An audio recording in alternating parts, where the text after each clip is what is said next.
You don't get to change your mind until the next election. It is not like buying one brand of bread today and a different brand tomorrow if you change your mind. Incremental decisions can be more fine-tuned than deciding which candidate's whole package of principles and practices comes closest to meeting your own desires.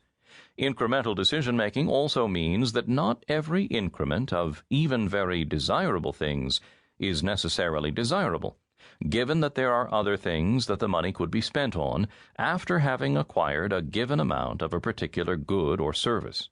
For example, although it might be worthwhile spending considerable money to live in a nice home, buying a second home in the country may or may not be worth spending money that could be used instead to send a child to college, or to buy an annuity for later retirement years.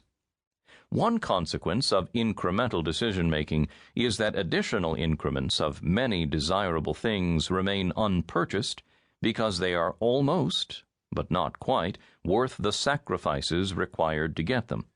From a political standpoint, this means that there are always numerous desirable things that government officials can offer to provide to voters who want them, either free of charge or at reduced government-subsidized prices, even when these voters do not want these increments enough to sacrifice their own money to pay for them. Ultimately, of course, the public can end up paying as taxpayers for increments that they would not have chosen to pay for as consumers. The real winners in this process are the politicians, whose apparent generosity and compassion gain them political support. Politics has sometimes been called the art of the possible, but that implies a level of constraint that simply does not exist in democratic politics. As a noted economist has pointed out, no voting system could prevent the California electorate from simultaneously demanding low electricity prices and no new generating plants while using ever-increasing amounts of electricity. This is just one of many ways in which the impossible can win elections.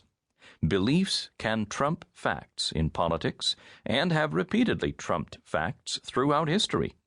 Demagoguery beats data, as former Congressman Dick Armey put it, but the production and distribution of false beliefs is not solely a result of the skills of demagogues. There are certain kinds of beliefs that tend to be accepted without much evidence, or even in defiance of evidence.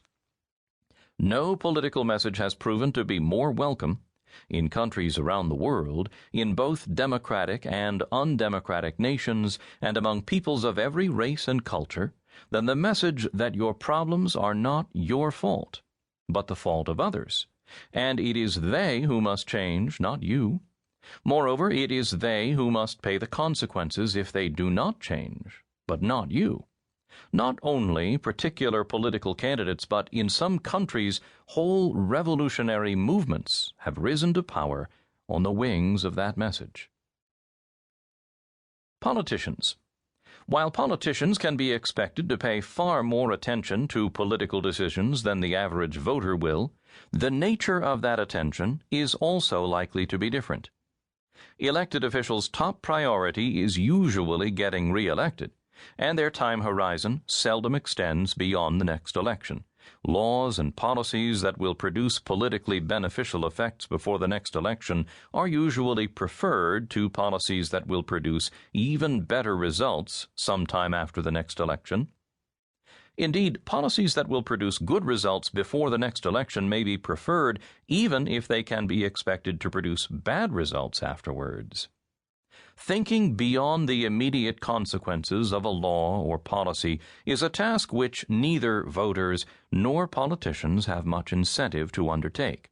When most voters do not think beyond stage one, many elected officials have no incentive to weigh what the consequences will be in later stages, and considerable incentives to avoid getting beyond what their constituents think and understand, for fear that rival politicians can drive a wedge between them and their constituents by catering to short-run public perceptions.